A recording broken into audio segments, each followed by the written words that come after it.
chat.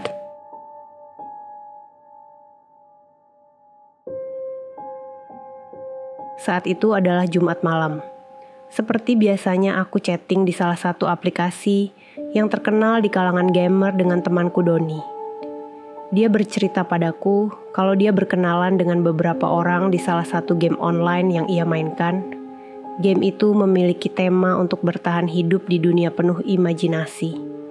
Dan kita bisa berkreasi untuk membangun apapun dari bahan yang kita kumpulkan dari hasil tambang. Dan di dalam game itu, saat malam tiba, kita diharuskan untuk bertahan dari serangan para monster yang berkeliaran. Malam ini, dia mengajakku untuk begadang dan mengobrol semalaman. Dia merasa kesepian dikarenakan orang tuanya yang sedang pergi untuk menginap di tempat saudaranya dan meminta Doni untuk menjaga rumah hingga esok hari. Tak terasa, kami terus bercakap-cakap di chatroom untuk beberapa jam dan mulai mengobrol bersama orang lain di grup chat permainan yang ia ceritakan sebelumnya. Dan aku menyadari kalau Doni tertarik dengan salah satu gadis yang ada di grup chat tersebut. Tak lama kemudian, ibuku mulai memanggil aku untuk pergi tidur. Saat aku hendak log off, aku bertanya pada Doni, apa yang akan ia lakukan besok. Lalu dia tidak menjawab untuk sementara waktu, sampai akhirnya. Doni sedang mengetik pesan, tapi yang terkirim hanya blank saja. Tidak ada pesan yang dikirim. Doni sedang mengetik pesan. Ditunggu, tapi pesan tidak kunjung muncul. Apapun yang akan kau katakan, Don, aku akan tidur duluan. Pembicaraan kita sambung lagi besok ya, kataku. Hal itu sangat aneh kalau dia tidak menjawab dan hanya mengetik seperti itu.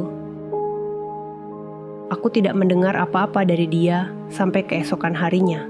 Saat malam aku login dan memulai chat kembali dengan dia. Dia meminta maaf karena tidak membalas tadi malam dan mengatakan kalau ia sangat sibuk waktu itu. Kami hanya bercakap-cakap secara singkat. Seketika dia bertanya apakah aku sedang sendirian di rumah. Dan kemudian dia bilang akan datang ke rumahku.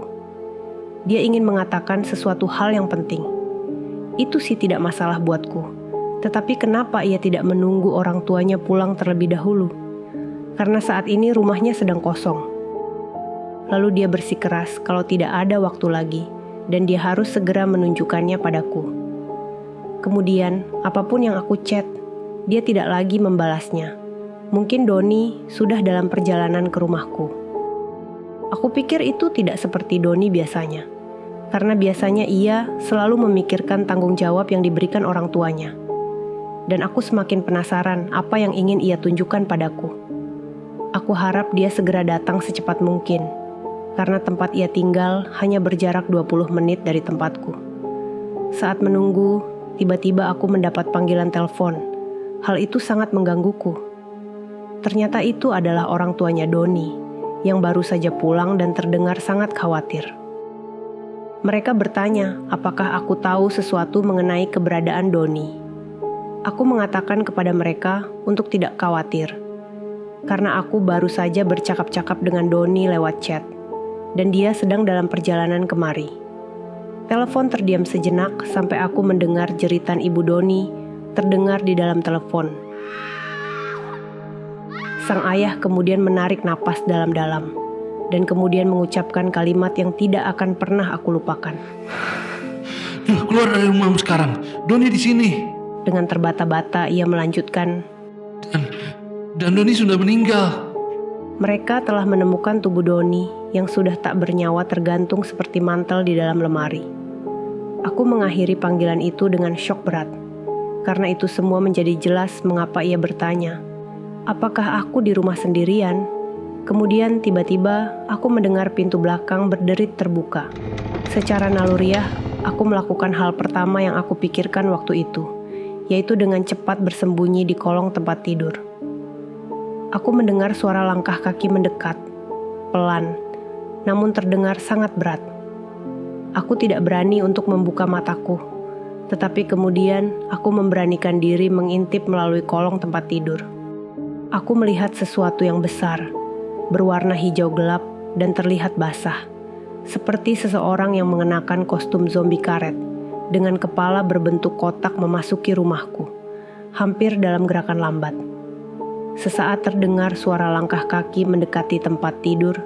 Suara langkah berdacit perlahan, terdengar seperti sepatu karet. Hatiku berdebar sangat kencang, dan aku menahan napas karena sangat ketakutan. Tidak pernah aku merasakan setakut ini. Tiba-tiba ponselku berdering keras dari dalam celanaku. Notifikasi adanya SMS baru. Itu adalah pesan dari ponsel Doni, dan kemudian aku membaca pesan itu. Apakah kau di sana? Dan setelah itu, aku melihat kaki besar tersebut berhenti tepat di depanku.